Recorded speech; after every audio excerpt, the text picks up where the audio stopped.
Mustafa ne oldu? Hasta mı oldun? Niye? Öksürüyor musun? İlaç mı içeceksin? Hayır. Ben hiç duymuyorum ya ben Hiç öksürdüğümü. öksürmüyorsun ya. Hani nasıl? Nasıl öksürüyor? Bir daha öksür. Şaka yapıyor Ya ya. öyle öksürük olmaz.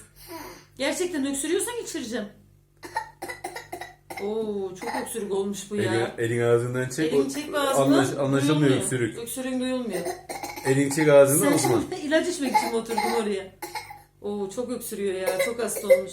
Tamam içireyim o zaman ben biraz. Öksürsün biraz daha oynası. O zaman anlaşılır o. Bayağı öksürüyor ya işte.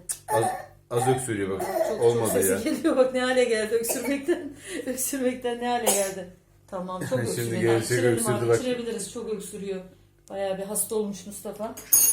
Güzel mi bu ilaç?